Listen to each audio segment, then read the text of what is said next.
Hello everyone, आप सबका स्वागत है। आरआरबी ग्रुप डी 2024 का मैथ्स का सॉल्यूशन कर रहे हैं, जिसमें 27 नवंबर 2025 से 12 दिसंबर 2025 तक जितने भी शिफ्ट में एग्जाम हुए सभी शिफ्ट के सॉल्यूशन कंप्लीट हो चुके हैं।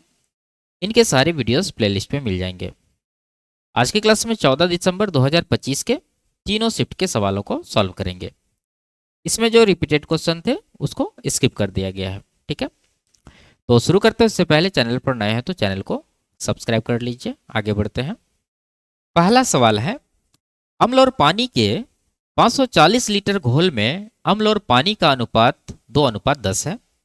इसमें कितने लीटर अम्ल मिलाया जाना चाहिए ताकि घोल में अम्ल और पानी का अनुपात 9:5 हो जाए। ठीक है, देखिए अगर आप सवाल में देखते हैं तो आपके पास अम्ल और पानी का इनिशियल रेशियो दे रखा है 2:10। क्या इसको सिंप्लीफाई कर सकते हैं? 2 से 1 बार में कटेगा, 2 से 5 बार में। यानी एसिड और वाटर का इनिशियल रेशियो अगर हम लोग लिखें तो यह है 1:5। लेकिन इसे रेशियो चेंज करना है अम्ल मिला करके, और रेशियो चाहिए इसको 9:5, यानी फाइनल रेशियो इसको 9:5 का चाहिए। मिलाना क्या है? अम्ल। तो अम्ल मिला रहे हैं यहाँ पर, पानी को तो कुछ नहीं कर रहे हैं, तो पानी का क्वांटिटी बराबर होना चाहिए। अगर यहाँ पर देखते हैं तो पहले भी 5 यूनिट था और अब भी 5 यूनिट ही है, यानी ये क्वांटिटी इक्वल है ऑलरेडी। और जिसमें इक्वल नहीं रहता तो हम लोग क्या करते हैं? इक्वल करते हैं। तो यहाँ इक्वल है, आपको कुछ नहीं करना है। एसिड देख लीजिए, 1 से 9 हुआ, कितना बढ़ गया? 8 यूनिट बढ़ गया। तो यही चीज़ आपको निकालना है कि 8 यूनिट का वैल्यू क्या होगा। और सवाल में ये दे रखा था टोटल इसके पास 540 लीटर घोल है। यहाँ पर अगर देखते हैं तो 1 + 5 6 यूनिट हो रहा है टोटल घोल, जबकि एक्चुअल घोल ये दे रखा है 540 लीटर। तो ये 540 लीटर के बराबर होगा। कितना गुना हो रहा है? 6 × 54, 90 गुना। हमें चाहिए 8 यूनिट का वैल्यू, तो 8 यूनिट का निकाल देंगे। इसका भी 90 गुना करेंगे तो 8 × 9 = 72 पे 1 जीरो, यानी कि 720 लीटर इसका जो है आंसर होगा। ऑप्शन नंबर टी में दे रखा है। आगे, एक ठोस बेलन के वक्र पृष्ठीय क्षेत्रफल और संपूर्ण पृष्ठीय क्षेत्रफल का अनुपात 3:5 है। यदि इसका आयतन 12,936 सेंटीमीटर क्यूब है तो इसकी ऊंचाई कितनी है? ठीक है, देखिए सवाल में ये दे रखा है बेलन का कर्व सरफेस एरिया और टोटल सरफेस एरिया का रेशियो। और आप जानते हैं इन दोनों का रेशियो क्या होता है? H/R+H। ठीक है, अगर आपको पता नहीं तो आप दोनों के फॉर्मूले को लिख करके सिंप्लीफाई करिए, आपको ये चीज़ मिल जाएगा। और ये रेशियो यहाँ पर सवाल में दे रखा है 3:5, तो इसको 3/5 के बराबर कर देंगे। तो यहाँ पर आप देख सकते हैं कि अगर h का वैल्यू हम लोग 3 लेंगे तो ये h का भी वैल्यू 3 होना चाहिए। अगर इन दोनों का योगफल 5 है जिसमें h आपका 3 है तो r का वैल्यू क्या है? 2 है। ठीक है, यानी r और h का रेशियो क्या है? 2:3 है। तो आप इसको क्या करिए? x के टर्म में मान लीजिए, ये हो जाएगा 2x और ये हो जाएगा 3x। इसके बाद सवाल में ये आयतन दे रखा है तो आपको आयतन का फॉर्मूला यहाँ पर लगा देना है। क्या होता है? πr²h। पाई का वैल्यू लेना है 22/7 इंटू r²। r क्या है? 2x, इसका स्क्वायर आपको देना है तो ये हो जाएगा 4x² इंटू h है 3x, तो यहाँ पर 3x आएगा और ये बराबर हो जाएगा 12,936 के। अब इसको जब सॉल्व करते हैं तो 11 से 2 बार में 11 × 11, फिर ये 83 हुआ 7 बार में, फिर 6 बार में जाएगा। 4 × 12, 12 से इसको कटाएंगे तो 12 × 9 = 108 और 12 × 8 = 96, 2 से काट दीजिए इसको 49 बार में। तो यहाँ x² और यहाँ x गुना करने के बाद आपको x³ मिलेगा और राइट साइड क्या होगा? ये 7 जाके गुना होगा तो 7 × 49 को आप लिख सकते हैं 7 × 7। यानी कहने का मतलब यहाँ से अगर क्यूब हटाते हैं इसका घनमूल लेना होगा तो x का वैल्यू आपको 7 मिलेगा। और ये पूछ क्या रहा है हमसे? ऊंचाई कितनी होगी? ऊंचाई देखिए 3x है, इसमें आप x का वैल्यू 7 रखते हैं तो 3 × 7 ये हो जाएगा 21। ऑप्शन नंबर डी आपका आंसर होगा। आगे, पी, क्यू और आर प्रकार की वस्तुओं की कीमतें क्रमशः 280, 180 और 100 रुपया है। राजीव इन वस्तुओं को इस अनुपात में खरीदता है और कुल 27,900 रुपया खर्च करता है। उसने क्यू प्रकार की कितनी वस्तुएं खरीदी? ठीक है, देखिए आसान सवाल है। यहाँ पर 3 प्रकार की वस्तुएं हैं, लिखते हैं P, Q आर। इनका जो प्राइस है पी का 280 रुपया है, क्यू का 180 रुपया है और आर का 100 रुपया है। और ये जिस क्वांटिटी में खरीद रहा है उसका रेशियो दे रखा है 3:4:3, 3:4:3। और टोटल खर्च इसका इतना है, तो क्यू का क्वांटिटी आपसे पूछा जा रहा है। ठीक है, तो देखिए मान लीजिए कि ये इसी रेशियो में जो है यानी इतना ही क्वांटिटी में इन वस्तुओं को खरीदा है, तो इसका टोटल खर्च कितना हो जाएगा। इतना प्राइस है, इतना वस्तु आप खरीद रहे हैं, तो गुना कर दीजिए 28×84 840 रुपया इस पर खर्च हो जाएगा, और यहाँ पर 720 रुपया खर्च हो जाएगा, और यहाँ पर 300 रुपया। टोटल जोड़िए कितना खर्च हो गया, 7×3=10 1860 रुपया। जबकि एक्चुअल खर्च जो है इसका ये है 27,900, तो ये 27,900 के बराबर होगा। आपको निकालना है क्या, आपको निकालना है क्यू की मात्रक, यह है 4 यूनिट, तो 4 यूनिट का वैल्यू आपको निकालना होगा। तो देखिए 1860 से अगर आप इसको देखते हैं तो 18 का 1.5 गुना 27 और 60 का 1.5 गुना 90 और एक जीरो लगा, यानी कि कह सकते हैं ये 15 गुना है। तो 4 का भी 15 गुना कर दीजिए, तो ये कितना आ जाएगा 60। ऑप्शन नंबर डी में ये दे रखा है। आगे, ईंधन की कीमत 3 क्रमिक माह में 50%, 35% और 50% कम हो जाती है, लेकिन चौथे माह में 45% बढ़ जाती है। मूल कीमत की तुलना में चौथे माह में ईंधन की कीमत में कितने प्रतिशत की वृद्धि या कमी हुई, ये आपको बताना है। ठीक है, तो देखिए यहाँ पर सबसे आसान होगा रेशियो। आप जानते हैं 50% का फ्रैक्शन 1/2 होता है, और यहाँ कमी हो रहा है। अगर इनिशियल वैल्यू 2 होगा तो उस पर 1 का कमी होगा, तो रेशियो बनेगा 2:1। 35% का फ्रैक्शन 7/20, यानी 20 पर 7 का कमी है, तो अनुपात होगा 20:13। फिर 50% है, यानी कि 2:1। इसके बाद चौथे माह में 45% बढ़ जाता है, इसका फ्रैक्शन 9/20, यानी इनिशियल वैल्यू अगर 20 है तो 9 बढ़ेगा तो 29 बन जाएगा। ये चीज आया। आपको ओवरऑल चेंज निकालना है, तो यहाँ क्या करना होगा, गुना करना होगा। तो 2 दूना 4 चौके 16 डबल जीरो, यानी कि 1600 यहाँ पर आ गया, और यहाँ आ जाएगा आपका 13 गुना 30 कर लीजिए, 390 होगा, 13 माइनस कर लीजिए, तो 300 कितना बचेगा 77। ठीक है, अब यहाँ कितना का कमी हुआ आप देख सकते हैं, घटा के निकाल लीजिए। नहीं तो सबसे आसान तरीका जो मैं आपको हमेशा बताता हूँ कि ये वाला जो है 100 बनाने का प्रयास करिए। तो इसको अगर 100 बनाना है तो 16 से डिवाइड करना होगा, तो इसको भी 16 से डिवाइड करना होगा, तो ये तो आपका 100 बन जाएगा। लेकिन ये कितना बनेगा, 16 दूना 32, 57 हुआ, 16×3=48 लगेगा, उसके बाद पॉइंट आएगा। तो 100 से 23 हो गया वैल्यू, कितना का कमी हो गया है, 77% के करीब जो है यहाँ पर कमी हो गया है। ठीक है, लेकिन ये डेसिमल यानी पॉइंट के बाद जो भी आएगा वो भी माइनस होगा, तो ये वैल्यू आपका 76 पॉइंट कुछ रहेगा। तो ऑप्शन नंबर ए में है 76.44% की कमी, ये आपका करेक्ट आंसर होगा। ठीक है, आगे, 2 अंकों वाली एक संख्या के अंकों का योग 5 है। यदि इस संख्या में 9 जोड़ दिया जाए तो उनके अंकों का स्थान परस्पर बदल जाते हैं, वह संख्या ज्ञात कीजिए। आसान सवाल है, आप इसको ऑप्शन से सॉल्व कर सकते हैं। यह कह रहा है कि अंकों का जो योगफल है 5 है। क्या सभी ऑप्शन में अंकों का योगफल 5 है, एकदम है। इसके बाद दूसरा कंडीशन है कि अगर इस संख्या में 9 हम लोग जोड़ देंगे तो इसका अंक जो है पलट जाना चाहिए। क्या 14 में 9 जोड़ने पर इसका अंक पलटेगा क्या, 14×9 23 होता है, नहीं पलटा, इसका मतलब ये आपका आंसर नहीं होगा। 23 + 9 करेंगे तो ये हो रहा है 32। क्या इसका अंक पलटा, एकदम पलट गया, 2 3 यहाँ 3 2, तो ऑप्शन नंबर बी आपका आंसर होगा। आगे, एक लघु गोले की त्रिज्या 5 सेंटीमीटर है। लघु गोले का एक समान रूप से विस्तार करके एक बड़ा गोला बनाया जाता है। बड़े गोले की त्रिज्या 15 सेंटीमीटर है। लघु गोले की तुलना में बड़े गोले का पृष्ठीय क्षेत्रफल कितने गुना अधिक है। ठीक है, देखिए आपको यहाँ पर क्षेत्रफल का रेशियो चाहिए, तो आप क्या करिए, ये रेडियस का भी रेशियो ले लीजिए। अगर छोटा गोला का देखें तो 5 है, बड़ा गोला का 15 है, तो 5 से एक बार में कटेगा और ये 5 से 3 बार में कटेगा, यानी रेडियस का रेशियो आपको मिल गया 1:3। तो यहाँ से एरिया का रेशियो क्या होता है आप जानते हैं, इसके स्क्वायर में, तो 1 का स्क्वायर 1 हो जाएगा और 3 का स्क्वायर यहाँ 9 हो जाएगा। तो 1 से 9 हुआ, कितना गुना हुआ, 9 गुना, ऑप्शन नंबर ए आपका आंसर होगा। आगे,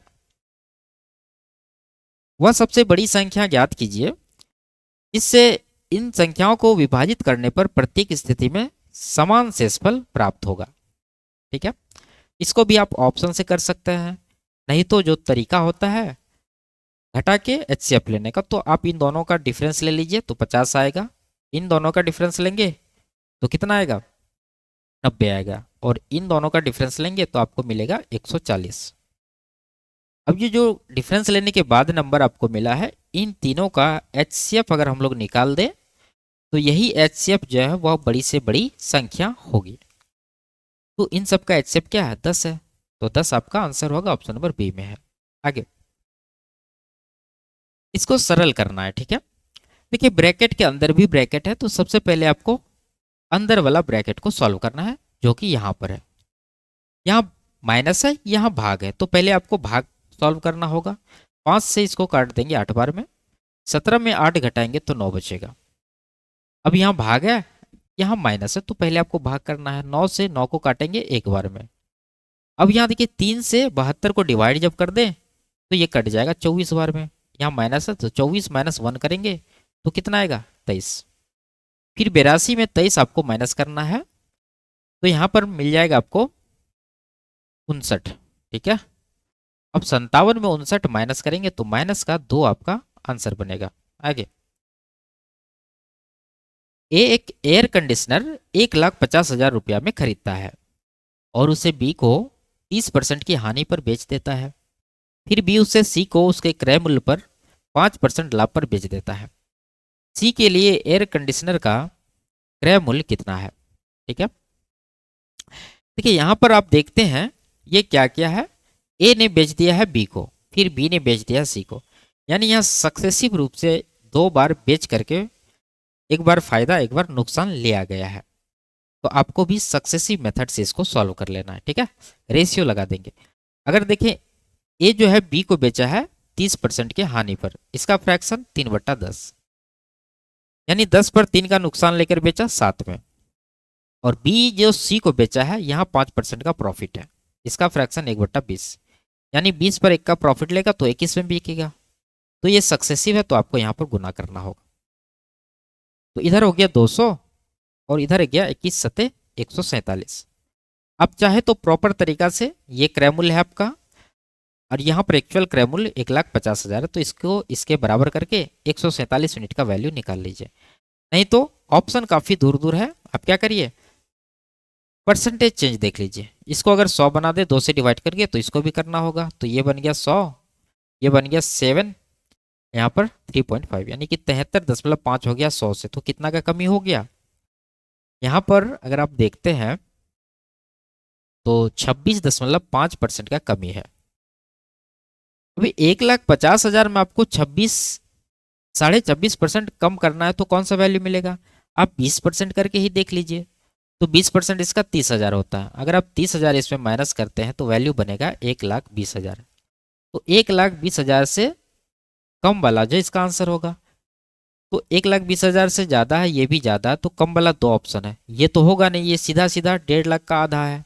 तो बचा ऑप्शन नंबर सी आपका करेक्ट आंसर है। ठीक है, आगे इसके बाद दूसरे शिफ्ट को सॉल्व करते हैं। बी द्वारा एक वस्तु सी को बेची जाती है, फिर सी द्वारा डी को बेची जाती है। बी सी दोनों को 12% का बराबर लाभ प्राप्त होता है तथा डी के लिए विक्रय मूल्य 313.6 रुपया है। बी के लिए वस्तु का क्रय मूल्य कितना है। सेम सवाल है, आप अपने से इसको सॉल्व कर लीजिए। आगे 3 अंकों की संख्या ये दिया गया है, यदि 6 से विभाज्य तो n का न्यूनतम संभावित मान ज्ञात कीजिए। ठीक है, देखिए अगर कोई संख्या a से विभाज्य है तो ये 2 और 3 दोनों से विभाज्य होगी। अगर इस संख्या को देखते हैं तो यहाँ ऑलरेडी इवन नंबर है, तो ये 2 से डिविजिबल है ही, तो आपको चेक क्या करना है 3 से। आप जानते हैं 3 से डिविजिबल वही नंबर होती है जिनके अंकों का योगफल 3 का मल्टीपल हो। तो देखिए इनके अंकों को अगर आप जोड़ते हैं तो 7 4 11 प्लस n, तो 11 प्लस n आया, तो n का क्या वैल्यू यहाँ पॉसिबल है ताकि ये जोड़ने के बाद 3 का मल्टीपल हो जाए। तो आप कहेंगे n का वैल्यू अगर 1 लेते हैं तो 11 प्लस 1 12 हो जाएगा, जो कि ये 3 का मल्टीपल है। इसका मतलब एक जो है यहाँ मिनिमम वैल्यू पॉसिबल है। ऑप्शन नंबर सी इसका करेक्ट आंसर है। आगे, 12 संख्याओं का औसत 58 है, पहली 5 संख्याओं का औसत 55 है और अगली 4 संख्याओं का औसत 62 है। यदि 10वीं संख्या 11वीं संख्या से 10 कम है और 12वीं संख्या से 5 अधिक है तो 10वीं और 11वीं संख्याओं का औसत कितना है? ठीक है, देखिए अच्छा सवाल है। ये कहा है कि टोटल इसके पास 12 नंबर है जिसका एवरेज 58 है, तो लिखते हैं 12 नंबर का जो एवरेज है 58 है। पहली 5 संख्याओं का एवरेज 55 है, यानी कि 5 नंबर का एवरेज यहाँ 55 है। और अगली 4 संख्याओं का औसत 62 है। 4 संख्याओं का औसत कितना है? 62 है। इनमें से 10वीं 11वीं और 12वीं के बारे में दे रखा है। 10वीं और 11वीं का एवरेज ये पूछ रहा है। तो इसमें सबसे पहले आपको ये जो तीनों नंबर मिसिंग है ये फाइंड करना होगा। आप देख सकते हैं टोटल नंबर 12 है और यहाँ 5 4 9 हो रहा है, तो 3 नंबर आपको फाइंड करना है। उसके लिए ओवरऑल एवरेज जो है 58 है, इससे कंपेयर करिए पहले 5 नंबर का, तो यहाँ 3 का कमी है एवरेज में और यहाँ टोटल नंबर 5 है तो 5 से गुना करेंगे तो 15 का यहाँ कमी हुआ। इसके बाद 58 को इससे कंपेयर करना है तो ये 4 अधिक है। ठीक है, 58 से 4 अधिक है 62, तो प्लस का 4 हुआ और इसका क्वांटिटी 4 है तो 4 से गुना कर दीजिए तो यहाँ 16 आ जाएगा प्लस में। ठीक है, अब आप इन दोनों को जब कैलकुलेट करिएगा तो आपको कुल मिला के प्लस का 1 आएगा। 1 आया है प्लस में, ये चीज निकाल लेना है। इसके बाद यहां पर आते हैं, इन तीनों नंबर का जो योगफल होगा वो क्या होगा? ओवरऑल एवरेज 58 है तो 58 गुना 3 नंबर है तो 3 से गुना कर देना है। इसके बाद अगर यहाँ +1 है तो आपको -1 करना है, अगर -1 निकलता तो आपको यहाँ +1 करना होता। तो ये हो जाएगा आपका कितना? 150 + 24 174 - 1 173, यानी 10वीं संख्या 11वीं संख्या और 12वीं संख्या इन तीनों का योगफल 173 है। और ये इन तीनों का रिलेशन यहाँ दे रखा है कि 10वीं 11वीं से 10 कम है। 11वीं को अगर आप x मानते हैं तो ये x - 10 हो जाएगा। ठीक है, और 10वीं जो है 12वीं से 5 अधिक है, यानी x - 10 5 अधिक है, इसमें 5 माइनस कर देंगे तो 12वीं निकल जाएगा, यानी ये कितना आ जाएगा? x - 15। ठीक है, अब तीनों नंबर आपके पास है, इन तीनों को जोड़ लीजिए और ये जो आप योगफल निकाले थे इसके बराबर कर दीजिए। तो यहाँ पर 3x माइनस का 25 मिलेगा और ये 173 के बराबर होगा। तो यहाँ से x का वैल्यू कितना होगा? 198/3। तो 198/3 को अगर कैलकुलेट करते हैं 66 आपको x का वैल्यू मिलेगा।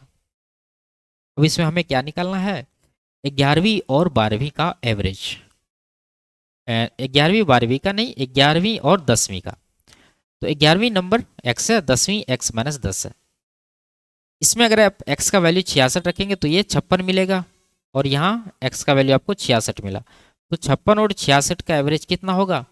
61। ठीक है, तो ये आपका करेक्ट आंसर है। देखिए इन दोनों में 10 का गैप है तो उस 10 के गैप को 2 पार्ट में बांट के हाफ इसमें जोड़ दीजिए। ठीक है, छोटा वाला में, या फिर बड़ा वाला में हाफ माइनस कर दीजिए, वही बात है, आपको एवरेज मिल जाएगा। आप सिंपल वे जो होता है बेसिक तरीका दोनों को जोड़ के 2 से डिवाइड करने का, वो भी यहाँ पर कर सकते हैं। आगे, एक धनात्मक संख्या में 14 जोड़ने पर वह अपने व्युत्क्रम के 176 गुना के बराबर हो जाती है, वह संख्या कितनी है? मान लीजिए कि वह संख्या जो है x है, इसमें अगर 14 जोड़ दें तो हमें क्या मिलता है? इसके व्युत्क्रम का 176 गुना, यानी x का व्युत्क्रम हो जाएगा 1/x, इसको गुना कर देंगे 176 से, तो ये चीज हमें मिला है। इसमें x का वैल्यू हमें फाइंड करना है।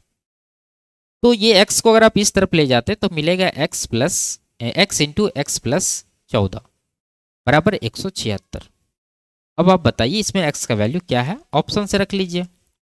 अगर आप 22 लेते हैं तो 22 × 22 + 14 करना है। 22 का स्क्वायर भी आप करते तो 484 होता, यहाँ 176, इसका मतलब ये भी नहीं होगा। 12 अगर लेते हैं तो भी ज़्यादा होगा, 14 लेते हैं तो भी ज़्यादा होगा, 8 लेते हैं तो 8 14 8 22 22 8 176 होता है। तो ये आपका 8 जो है एक्स का वैल्यू है। आगे, बी की आयु सी और डी की आयु के अंतर की 5 गुनी है। डी की आयु बी की आयु से 10 वर्ष अधिक है। यदि सी की आयु 30 वर्ष है तो डी की न्यूनतम आयु ज्ञात कीजिए। ठीक है, ठीक है, सिंपल सवाल है, बस आपको उसी तरह लिखना है जैसे ये बता रहा है। ये कह रहा है कि बी की आयु सी और डी के डिफरेंस की 5 गुनी है, तो लिखेंगे बी बराबर सी माइनस डी इंटू 5।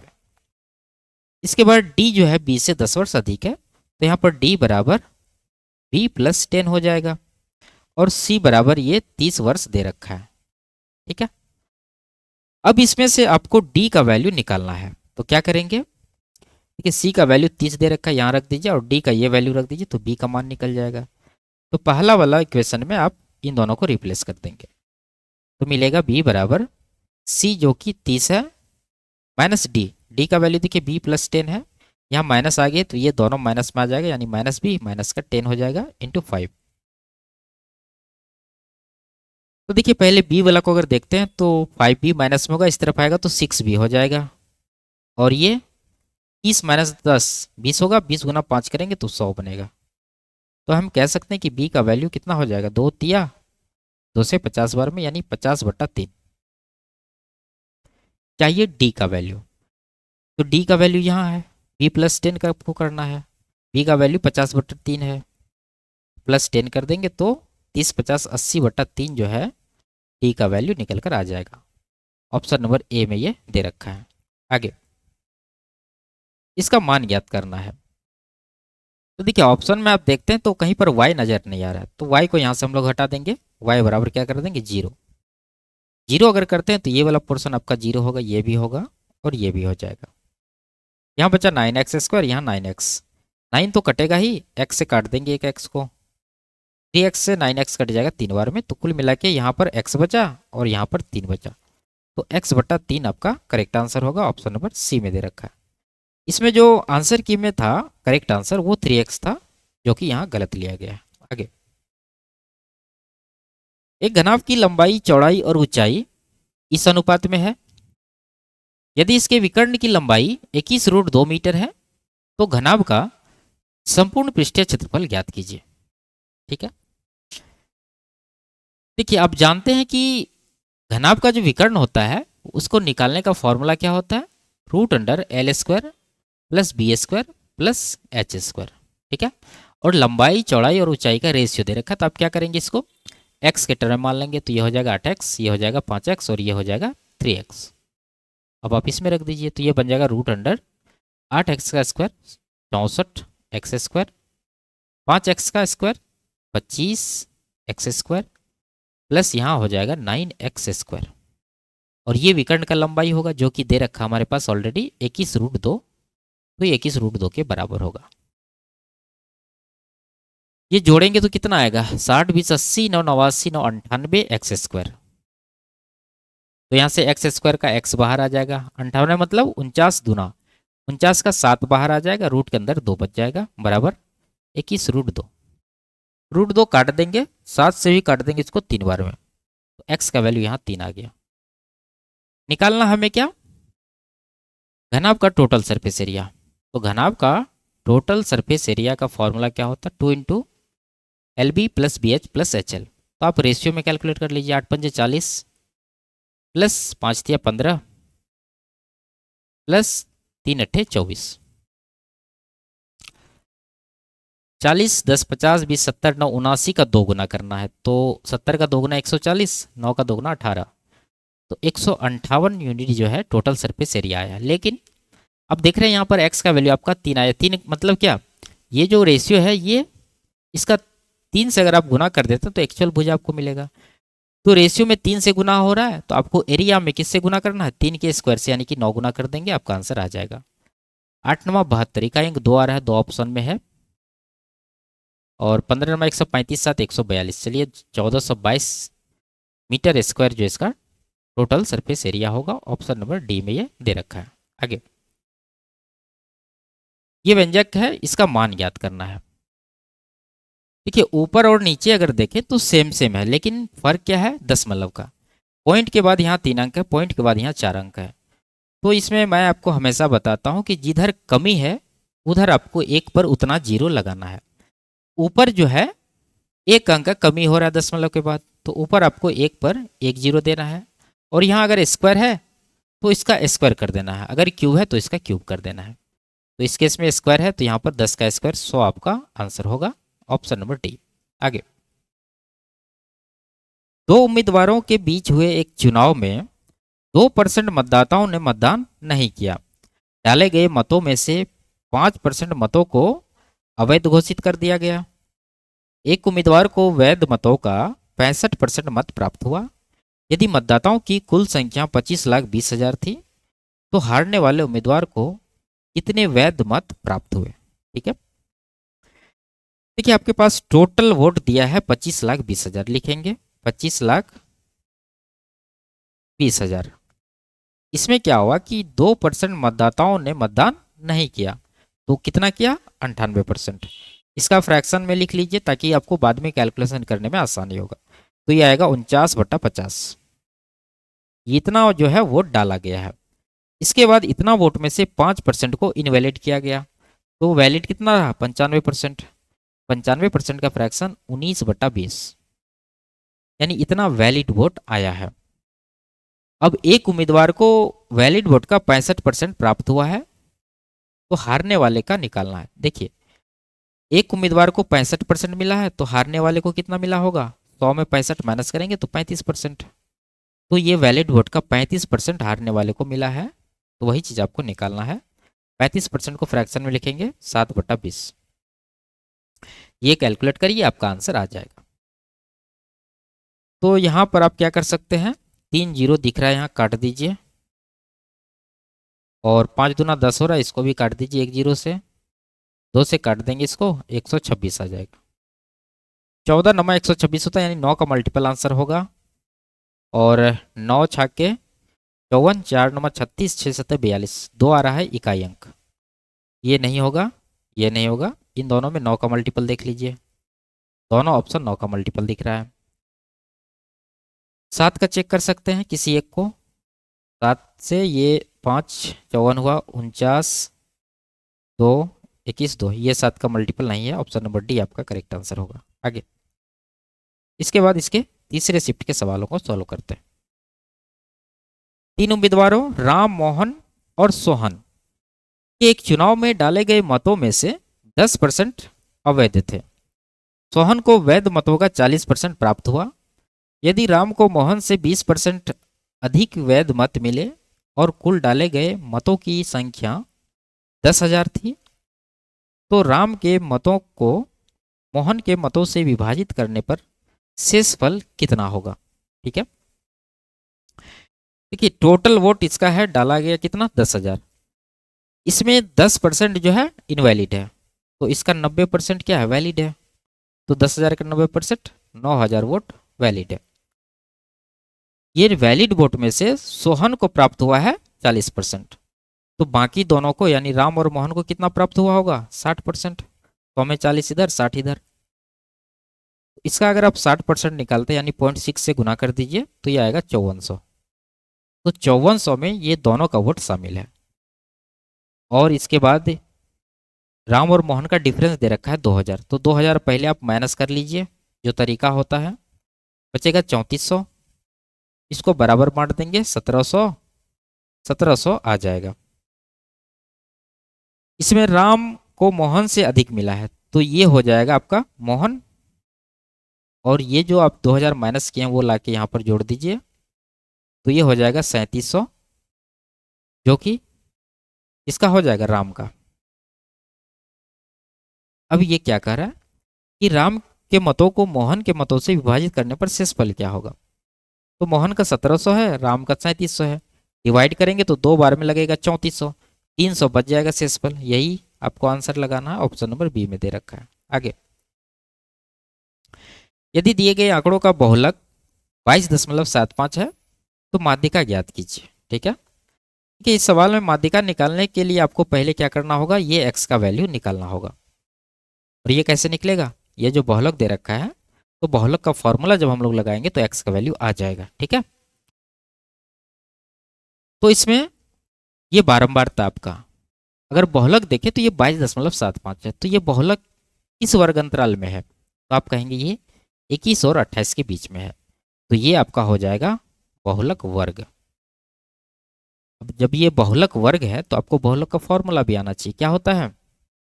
मोड बराबर L plus F1 minus F0 बटा 2F1 minus F0 minus F2 into H। इसमें आपको L मतलब ये जो वर्ग अंतराल का छोटा वाला ये आपका L होता है, यानी कि 21 हो जाएगा, प्लस F1। देखिए F1 जो है आपका जो बहुलक वर्ग है उसका फ्रीक्वेंसी F1 कहलाता है, ये आपका F0 हो जाएगा 9, और ये X जो आपका F2 हो जाएगा। क्लियर है? F1 माइनस F0 करना है तो यहाँ पर 11 में से 9 घटा देंगे, 2 आ जाएगा। नीचे 2F1, 11 का डबल यानी कि 22 आ जाएगा, माइनस F0 जो कि 9 है, 9 देंगे यहाँ, माइनस F2 जो कि X है। इसके बाद H, इस वर्ग अंतराल में कितना का गैप है? आप कहेंगे 7 का, तो यहाँ पर 7 आ जाएगा, और बहुलक इसका दे रखा था ये, तो ये 22.75 यहाँ पर दे देना आपको।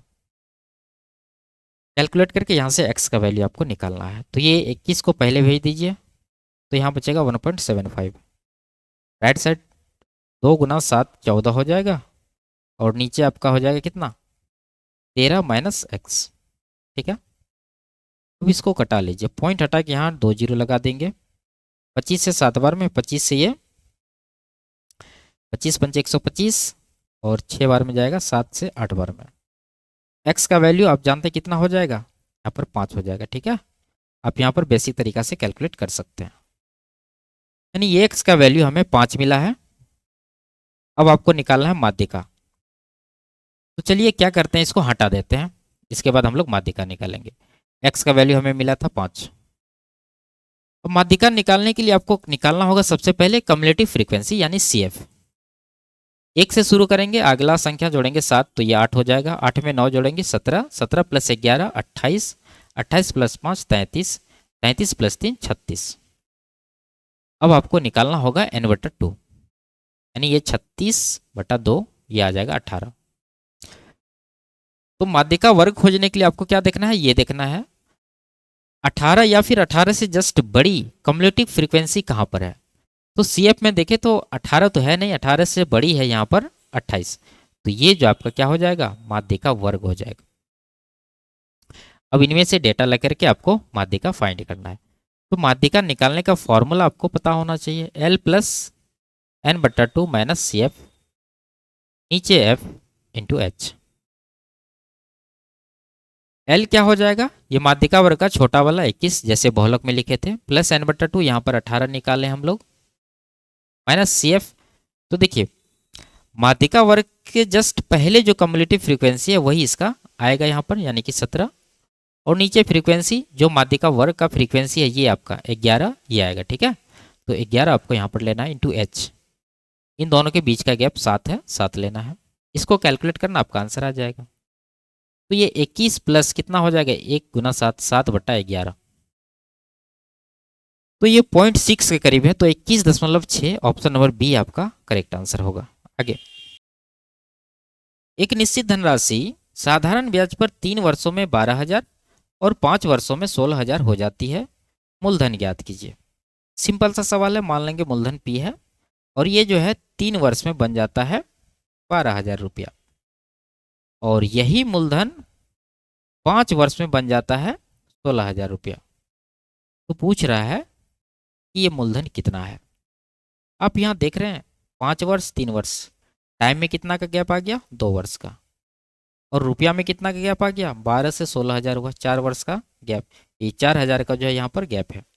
तो 2 वर्ष में इसको 4,000 मिल रहा है, तो 1 वर्ष में 2,000 हुआ, तो 3 वर्ष में यहाँ कितना मिला होगा? 6,000। तो P में ये 6,000 ब्याज जोड़ने के बाद ये बना होगा मिश्र धन 12,000। तो P का वैल्यू क्या है? 12,000 में 6,000 घटा देंगे तो 6,000 जो है हमारा मूलधन है, ऑप्शन नंबर सी। आगे, यदि त्रिभुज XYZ के आधार YZ को दोनों ओर बढ़ाने पर प्राप्त बाह्य कोण 110 डिग्री और 115 डिग्री है, तो कोण X की माप क्या होगी? आप इसको डायग्राम से समझिए। ये मान लीजिए कोई ट्राइंगल है आपके पास एक्स वाई जेड, इसमें वाई जेड को दोनों तरफ बढ़ाया गया है। तो मान लीजिए एक तरफ इधर बढ़ा दिया, एक तरफ इधर बढ़ा दिया, तो यहाँ पर आप देखेंगे कि एक बाइकोन ये और एक बाइकोन ये बन गया। इन दोनों का माप दे रखा है, ये है 110 डिग्री और ये है 115 डिग्री। हमसे एक्स का वैल्यू ये पूछ रहा है। तो आप कोई भी तरीका यहाँ पर लगा सकते हैं। आप जानते हैं कि ये दोनों क्या है, एक स्ट्रेट एंगल है, 180 डिग्री इन दोनों का योगफल होना चाहिए। ये 110 है तो ये 170 होना चाहिए। अब आप जानते हैं कि किसी भी ट्रायंगल में एक्सटीरियर एंगल ये अंतर दोनों कोनों के योगफल के बराबर होता है। तो ये 70 है तो ये कितना होगा, 115 में 70 माइनस करेंगे तो मिलेगा आपको 45 डिग्री। ठीक है, तो x का वैल्यू 45 डिग्री होगा। अब आंसर इस तरह से दे रखा है, ये कह रहा है समकोण के बराबर नहीं होगा। समकोण की 3/4, क्या 90 का 3/4 45 है? नहीं, ये भी आंसर नहीं होगा। रिजु कोण की 1/4, रिजु कोण मतलब स्ट्रेट एंगल 180 डिग्री का, 180 डिग्री का अगर आप 1/4 करते हैं तो आपको मिल जाएगा 45 डिग्री, और ये है भी 45 डिग्री। इसका मतलब ऑप्शन नंबर सी आपका करेक्ट आंसर है। आगे 42, 63 और 140 मीटर की लंबाई को सटीक रूप से मापने के लिए उपयोग की जा सकने वाली अधिकतम संभव लंबाई ज्ञात कीजिए। तो क्या होगा मैक्सिमम लेंथ इन तीनों का HCF? ऑप्शन में देख लीजिए, 5 से डिविजिबल नहीं है और HCF नहीं हो सकता, 32 से भी डिविजिबल नहीं है, नहीं होगा, 7 से तीनों डिविजिबल है, हो सकता है, 22 से डिविजिबल नहीं है, ये भी नहीं होगा। तो बच गया ऑप्शन नंबर सी, करेक्ट ही है, इसका आंसर होगा। आगे ये व्यंजक का मान ज्ञात करना है। तो देखिए ये पैटर्न है, ये 3 बार यहाँ लिखा गया। अगर इसको a मानते हैं तो a का क्यूब बन गया, और इसको अगर b मानते हैं तो ये 3 बार लिखा तो b का क्यूब बन गया, यानी a cube plus b cube. Formula क्या होता है, a plus B into A square minus A B plus का बी स्क्वायर, और नीचे बन रहा है A square minus A B plus का बी स्क्वायर। ये कट जाएगा, बचेगा a प्लस बी, तो a प्लस बी आपको निकालना है। a का मान ये है 8.73, b का मान ये है आपका 4.27, दोनों को जोड़ते हैं तो 12 1 13, जो आपका आंसर बनेगा ऑप्शन नंबर सी। आगे 5 सेंटीमीटर कोर वाले एक घन और ये डायमेंशन वाले एक घनाभ पर विचार कीजिए, इनमें से किसका आयतन अधिक है? सिंपल सा आप जानते हैं घन का आयतन क्या होता है, कोर का क्यूब। तो यहाँ कोर 5 सेंटीमीटर, इसका क्यूब करेंगे तो 5 के क्यूब 125 मिलेगा, और घनाभ का आयतन होता है LBH, यानी तीनों को गुना करना है, 7 चौक 28 दूना 56 आएगा ये। तो मैक्सिमम तो ये हो गया 125 घन वाला, ऑप्शन नंबर डी आपका आंसर होगा। आगे इसको सरल करना है, ठीक है। तो देखिए आप वैल्यू तो पुट कर सकते हैं, लेकिन ये फॉर्मूला अगर आपको याद है तो एक नज़र में आंसर आप दे देंगे। यहाँ a माइनस बी का होल स्क्वायर माइनस करना है आपको a प्लस बी का होल स्क्वायर। अगर आगे माइनस वाला रहता है और दोनों का डिफरेंस लेना है तो यहाँ पर माइनस का 4ab हमें मिलता है, ठीक है। a माइनस बी का whole square minus a plus B का होल स्क्वायर करते हैं तो क्या मिलता है, माइनस का 4ab। लेकिन अगर ये आगे रहे और ये पीछे रहे तो आपको मिलता है प्लस में 4ab। ये दोनों चीज़ आपको पता होना चाहिए। तो माइनस का 4 इंटू ए क्या है 5x, बी क्या है 4, तो 5 चौक 20 चौके 80, माइनस में 80x इसका आंसर होगा। ऑप्शन नंबर डी में ये दे रखा है। आगे यदि एक घनाभ की लंबाई और चौड़ाई में क्रमशः 10% और 20% की कमी की जाती है, जबकि इसकी ऊंचाई में 35% की वृद्धि की जाती है, तो घनाभ के आयतन में कुल कितने प्रतिशत परिवर्तन होगा? ठीक है, सिंपल सा है, यहाँ पर लंबाई चौड़ाई और ऊंचाई में परिवर्तन दे रखा है, आयतन में परिवर्तन हमें निकालना है। लंबाई को इन्होंने 10% कम किया है, इसका फ्रैक्शन 1/10, यानी 10 पर 1 का कमी होगा, तो रेशियो बनेगा 10 से 9। चौड़ाई को अगर देखें तो ये 20% कम किया है, इसका फ्रैक्शन 1/5 होता है, 5 पर 1 का कमी होगा, तो रेशियो बनेगा 5 से 4। और ऊंचाई में इन्होंने 35% बढ़ाया है, इसका फ्रैक्शन 7/20, तो 20 पर यहाँ 7 का वृद्धि होगा, रेशियो क्या बनेगा 20 से 27। और आयतन में परिवर्तन आपको निकालना, आप जानते हैं घनाभ का आयतन क्या होता है, लंबाई गुना चौड़ाई गुना ऊंचाई, यानी इन तीनों को गुना करना होगा।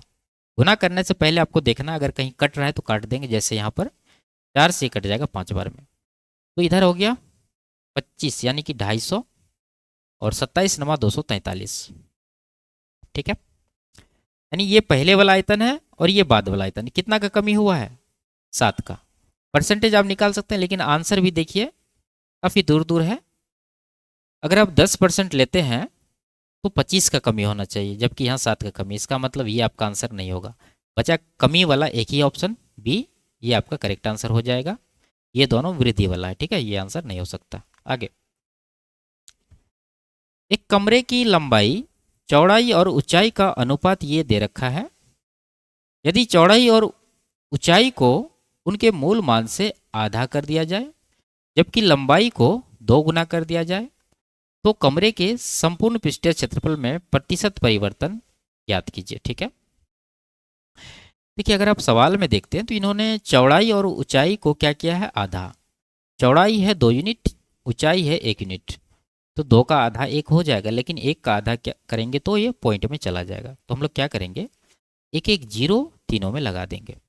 ठीक है, अब देखिए लंबाई है, चौड़ाई है, ऊंचाई है। लंबाई हो जाएगा 30, चौड़ाई हो जाएगा कितना 20, और ऊंचाई हो जाएगा आपका 10। ये मान लिए इनिशियल जो है डायमेंशन है। इसके बाद इसने क्या किया है, चौड़ाई और ऊंचाई को आधा किया है। तो चौड़ाई 20 से आधा करेगा तो 10 होगा, ऊंचाई 10 से आधा करेगा तो 5 होगा, और लंबाई को 2 गुना किया है तो 30 का 2 गुना 60 हो जाएगा। यानी ये पहले का डायमेंशन है और ये बाद का डायमेंशन है। इन दोनों से आपको टोटल सरफेस एरिया निकाल करके उसका चेंज आपको निकालना है। तो देखिए अगर यहाँ से आप निकालते हैं टोटल सरफेस एरिया तो कितना आएगा, टोटल सरफेस एरिया की बात करें तो ये होता है 2 into L B plus B H plus H L. तो एक बार 30 गुना 20 करेंगे 600 आएगा, प्लस यहाँ पर 20 गुना 10 200, प्लस 10 गुना 30 300। और टोटल सरफेस एरिया अगर हम लोग दूसरा की बात करें तो ये कितना आएगा, 2 इंटू एल बी यानी कि 600, प्लस बी एच यानी कि ये हो जाएगा 50, और ये हो जाएगा आपका 5 6 के 30 यानी कि 300। ये चीज़ आपको यहाँ पर मिला है। ठीक है, ये पहला वाला है, ये दूसरा वाला है।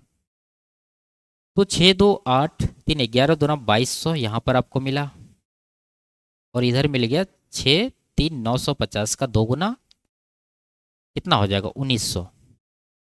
2 जीरो काट दीजिए, तो कमी आप देख सकते हैं 22 से 19 हो गया, 3 का कमी हुआ किसके ऊपर, 22 के ऊपर।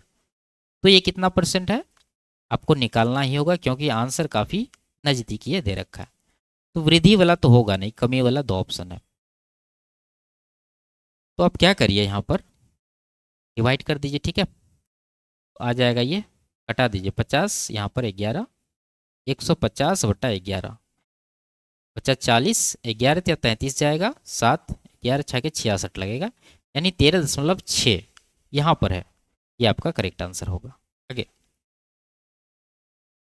एक सीढ़ी दीवार के सहारे इस प्रकार टिकी हुई है कि वह जमीन से 45 डिग्री का कोण बनाती है।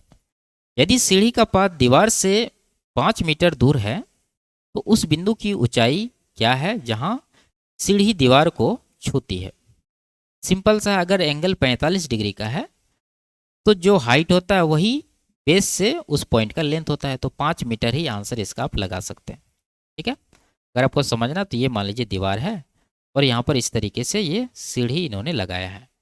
तो दीवार का यहाँ पर बेस पॉइंट और सीढ़ी का बेस पॉइंट, इन दोनों के बीच का ये डिस्टेंस दे रखा है 5 मीटर, और ये एंगल दे रखा है 45 डिग्री।